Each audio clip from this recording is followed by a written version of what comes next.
Hello, everyone. There is a lot going on in and around Ukraine right now. So, most of the stories we'll be talking about today are developing stories. And even the news sources that report those stories are acknowledging, y'all, we don't know the whole thing. Here's what we have at this moment. So, the general message to everybody following is be patient.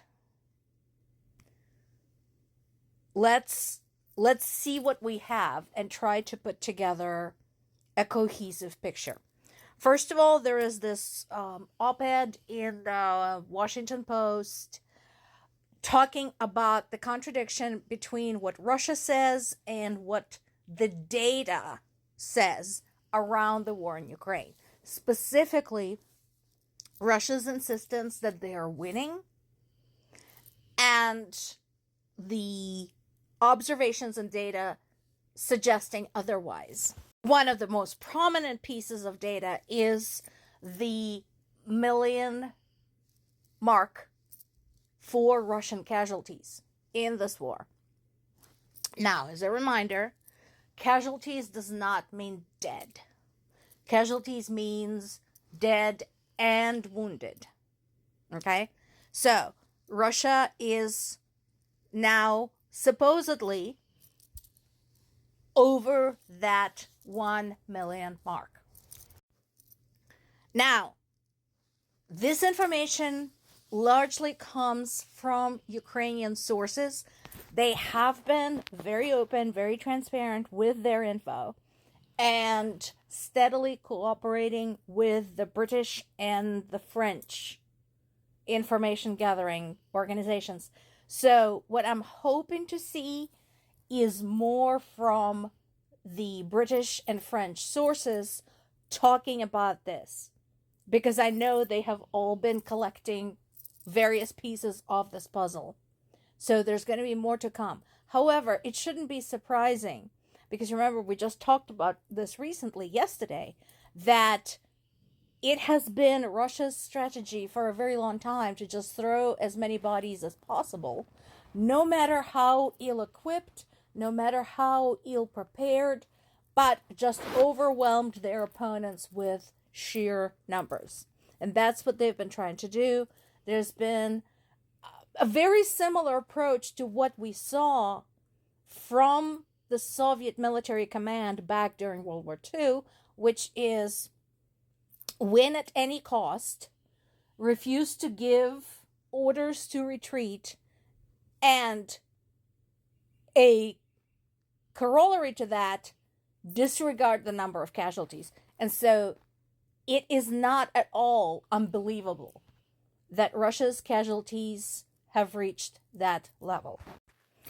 So from the standpoint of percentages, Russia's population is about 140 million. So it's a very big country, but they have like a very uneven population distribution. So how much is 1 million with respect to 140 million? It's about 0.7%. I'm trying to do math real quickly in my head. By comparison, the US has a population of 340 million.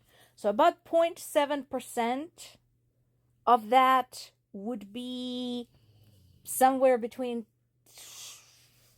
2.7 million. So imagine any conflict that US may have entered through its history, and US having over 2 million casualties and making little or no progress in terms of the territorial gains, and how the public and the government would see such a conflict.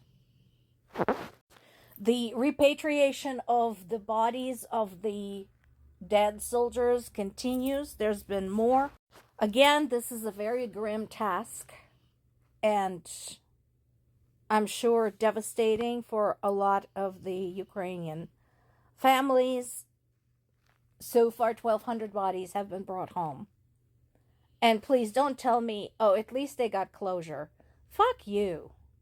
No, they didn't get closure because maybe they got the body of their soldier back, but the war is still going on.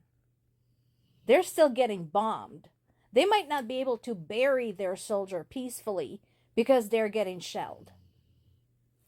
Also, this is where we enter the kind of a gray area when it comes to the flow of information. So the northeastern Sumy region has been in the news for a long time. We talked about Sumy, we talked about this Sumy offensive, and we talked about why.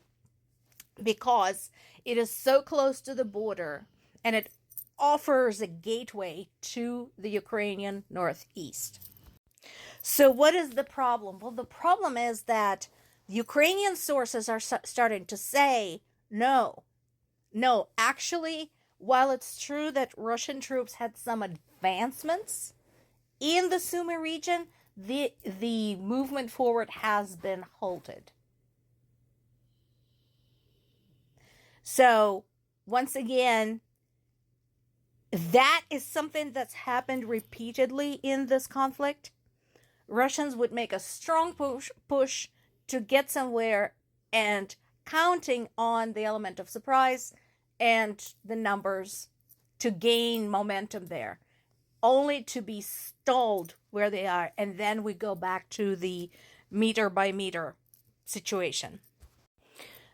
There's also a controversy going on when talking about another region, the Dniepropetrovsk region, which is actually a neighbor, a next door neighbor to my native Zaporizhzhya region. So what's going on there? Well, on one hand, we have some Russian sources and American sources saying that Russian troops have entered the Dniepropetrovsk region. There was a post in New York Times. Institute for the Study of War is talking about this, and I have very high regard specifically for Institute for the Study of War. So this is where my position is. Let's not all lose our shit over this, because we have sources that are equally reputable saying different things, and it's possible that we're just dealing with the information discrepancy, the delay, because of the complex situation on the ground.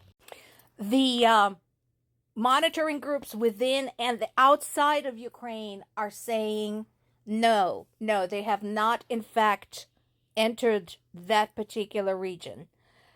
So, that said, they did start the evacuation back in April because they knew that direction would be a target. Ukraine continues to warn other countries that Ukraine is not the only object for Russia, and Russia is stockpiling to see what else it can do, basically. And we already know the prime contenders on that particular list: Poland, the Baltics, possibly Finland, possibly Romania. Now, this is interesting. So this is one of those situations where clearly nothing is isolated. No conflict is just within its own, little bubble. So this guy, this Iranian commander, Amir Ali Hajizadeh, was in charge of supplying Shahed drones to Russia to use against Ukraine, and he had recently been killed during the Israeli strike. So, in a way, this is actually helpful to Ukraine.